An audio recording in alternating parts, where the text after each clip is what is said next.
NEXTDC is one of the clearest ASX names linked to the data center boom. In financial year 2025, net revenue reached $350 million. Underlying EBITDA reached $216.7 million, and contracted capacity kept growing strongly. So the demand story looks real. But here is the problem. This is not a cheap business. It needs huge capital spending, the company is still loss-making at the net profit level, and investors are already paying a premium for future growth. So in this video, we are not just asking whether NEXTDC is a good business, we are asking a harder question. Is NEXTDC an infrastructure compounder, or is the market already pricing in too much success? Let's go through the latest numbers. Before we do though, quick disclaimer. Nothing in this video is financial advice. I'm not a licensed advisor. This is purely educational. Do your own research. Talk to a professional if you need to. All right, let's go. NEXTDC's first half 2026 result was strong, but also shows why this business is unusual. Total revenue was $215.3 million, up 9%, but the company still reported a net loss of $39.4 million. For a beginner, that can look confusing. Revenue is growing, EBITDA is growing, but the bottom line is still negative. The reason is simple. NEXTDC is building ahead of demand. CapEx in just this half was about $1.3 billion. That is a huge amount of money going into new data centers before all the contracted capacity becomes live revenue. Contracted utilization reached 416.6 megawatts, and the forward order book was 296.8 megawatts. That means demand is signed, but not all of it is billing yet. That is the key idea for this whole video. So what does NEXTDC actually do? It owns and operates data centers. Not the servers. The customers bring the servers. NEXTDC provides the buildings, the power, the cooling, the security, and the physical infrastructure that keeps those servers running. Its customers include enterprise companies, government agencies, telecom carriers, cloud platforms, and hyperscalers like Amazon Web Services and Microsoft Azure. The business earns money in a few main ways. There is a recurring monthly fee for space, there are power and cooling charges, there are interconnect fees, and there is cross-connect revenue, where customers pay to connect directly with carriers, cloud providers, and other customers. The beginner-friendly way to think about it is this. NEXTDC owns the digital infrastructure. Customers bring their equipment, then pay to stay connected. There are 3 reasons customers tend to stay once they are inside a NEXTDC facility. First, carrier neutrality. NEXTDC is not forcing customers into one telecom provider. It has more than 200 carriers connected across its network, so customers can choose the providers that suit them. Second, sovereignty and security. For government, defense, and regulated industries, where data sits and how it is secured matters. Australian-owned, certified infrastructure can be a major advantage. Third, scale. NEXTDC can serve smaller enterprise workloads, but it can also support very large hyperscale requirements. That range matters because AI and cloud workloads are becoming more power-hungry. So the product is not just a building. It is a secure, connected, high-power platform. Before looking at growth, we need to understand one accounting detail. NEXTDC reports total revenue, but it also reports net revenue. The difference is mainly power costs. Electricity costs are often passed through to customers. That increases reported revenue, but it does not add much margin.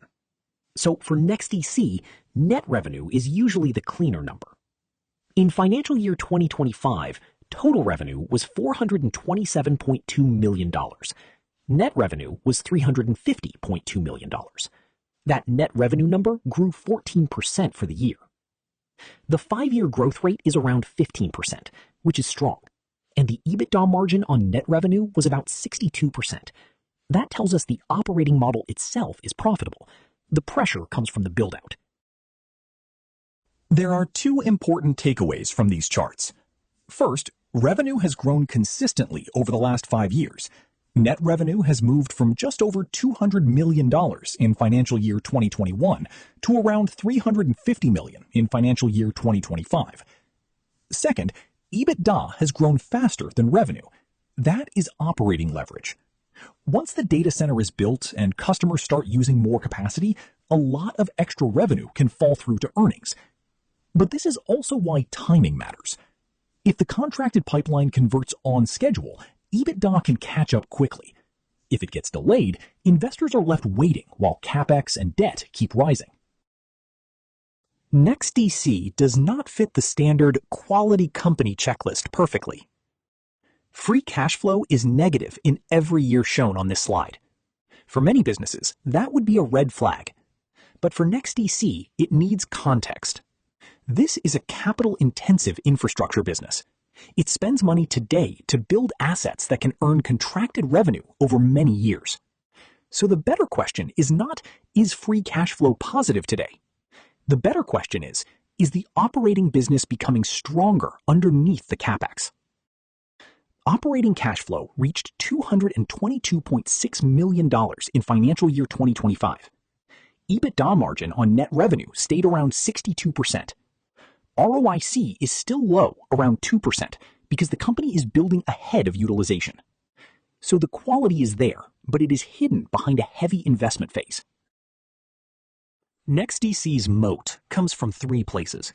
The first is switching costs.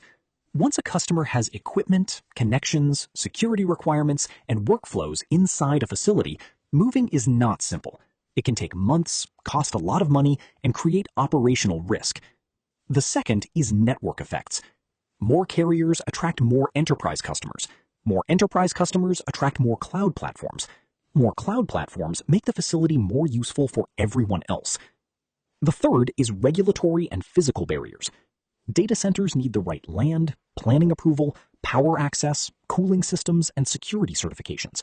These things are hard to replicate quickly. AI makes this more important, not less. AI workloads need more power density, better cooling, strong connectivity, and reliable infrastructure. That plays directly into NEXTDC's strengths.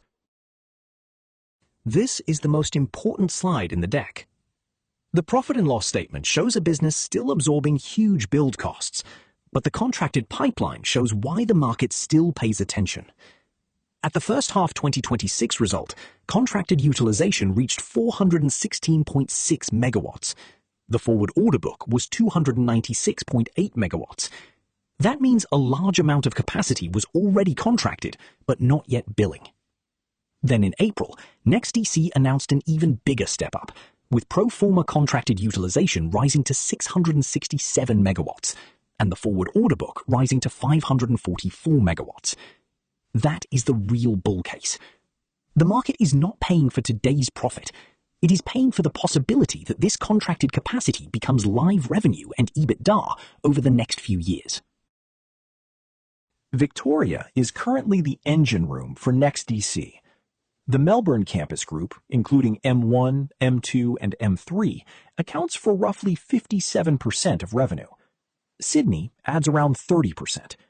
Queensland, Western Australia, and South Australia are smaller today, but they are the next growth markets. This matters because NEXTDC's business model is repeatable. A new campus starts as a cost. Then capacity gets built. Then customers move in. Then utilization rises. And over time, it can become a recurring revenue machine. So geographic expansion is not just about adding locations. It is about creating more long-life infrastructure platforms. Now we get to the main risk. The balance sheet is the price of growth. At the first half 2026 result, net debt was about $2.2 billion. That was already up sharply from the end of financial year 2025. NEXTDC has large debt facilities in place, and the April capital raising was designed to strengthen the funding position. But this is still a leveraged, capital-intensive story. During the peak build phase, debt can rise before the full earnings benefit arrives.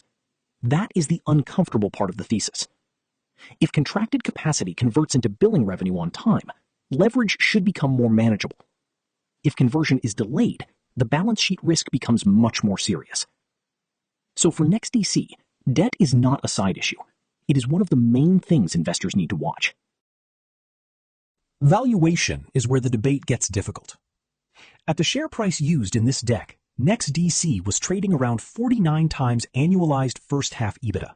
That is expensive in absolute terms. Traditional valuation ratios do not help much here. The company is loss-making at the net profit level, so the price-to-earnings ratio is not meaningful. Free cash flow is negative, so price-to-free cash flow is not useful either. That leaves investors looking at enterprise value to EBITDA, contracted capacity, and the future earnings power of the pipeline. So the market is not valuing NEXTDC on today's earnings alone. It is valuing the business on what earnings could look like once the contracted megawatts become live and billing. That creates upside, but it also creates risk. This chart shows why valuation matters. NEXTDC has often traded at a high multiple, but the current multiple is still demanding. It is not a cheap infrastructure stock. It is a premium growth infrastructure stock. The bull case is that EBITDA catches up. If the forward order book converts into billing capacity, revenue grows, EBITDA grows, and the multiple can compress naturally. In other words, the share price does not necessarily need to fall for the valuation to look more reasonable. Earnings can grow into the valuation. But that only works if execution is strong. At this kind of multiple, any delay, capex overrun, or guidance cut can hurt the share price quickly. Management has a long track record here. Craig Scroggie has led NEXTDC since 2010 and has been central to the company's build-out strategy. The capital allocation approach is very clear. No dividends, no buybacks. Every dollar is going back into more data centers. That makes sense for a company still chasing a large growth runway, but it also means shareholders are relying on management to invest well. The April entitlement offer also reminds us that growth is not free. When the company needs more capital, existing shareholders can be diluted. So the management score is not just about ambition, it is about execution, funding discipline, and whether each new campus earns attractive returns over time. There are three big risks to watch. The first is leverage. NEXTDC may have strong demand, but it also needs a lot of money to build the infrastructure and covenant risk. The second risk is pipeline timing. Contracted megawatts are not the same as live revenue. Customers still need to move in, power needs to be available, and go-live dates can shift. The third risk is power access. Data centers need huge amounts of reliable power. Grid connections, planning approvals, and site preparation can all take years. If power or approvals are delayed, growth can slow. These risks do not destroy the thesis by themselves, but they matter a lot because the valuation already assumes strong execution. The bull case is easy to understand. NEXTDC has contracted demand. AI infrastructure demand is growing, and Australia still needs more high-quality data center capacity. If that contracted pipeline turns into billing revenue on schedule, EBITDA can compound strongly over the next few years. In that scenario, today's losses are not the main story. They are part of the investment phase. The bear case is also clear. The company is expensive. Leverage is rising. CapEx is heavy, and the pipeline still needs to convert into live revenue. If that conversion takes longer than expected, the valuation could be hard to justify. So this is not a simple good business equals good stock story. It is a timing and execution story. On the ASX Desk scorecard, NEXTDC scores 6.6 out of 10. The verdict is infrastructure compounder, CapEx peak risk. The strongest categories are moat and runway. That makes sense. The business has strong switching costs, network effects, physical barriers, and a large contracted pipeline. The weaker categories are balance sheet and valuation. That also makes sense. Debt is rising, CapEx is heavy, and the market is already pricing in a lot of future success. So this is not a low-risk income stock. It is a high-growth infrastructure stock, where the key question is whether the pipeline converts fast enough to justify the price. For NEXTDC, there are three things to watch over the next 12 months. First, billing megawatts versus contracted megawatts. The headline contracted number is impressive, but revenue only appears as capacity goes live and starts billing. That conversion rate is the most important signal. Second, CapEx and the free cash flow timeline. Management has pointed to stronger self-funding over time. Any change to that timeline will matter for valuation. Third, leverage. If debt keeps rising while EBITDA lags, the balance sheet risk increases. If EBITDA catches up, the story becomes much healthier. So the simple conclusion is this. NEXTDC is a high-quality infrastructure business with powerful demand behind it, but the price already assumes a lot goes right. For investors, the key question is not just whether data center demand is real, it is whether NEXTDC can turn that demand into live revenue, EBITDA, and eventually free cash flow fast enough to justify the premium valuation. If you find this kind of ASX company analysis useful, subscribing is the easiest way to see the next one.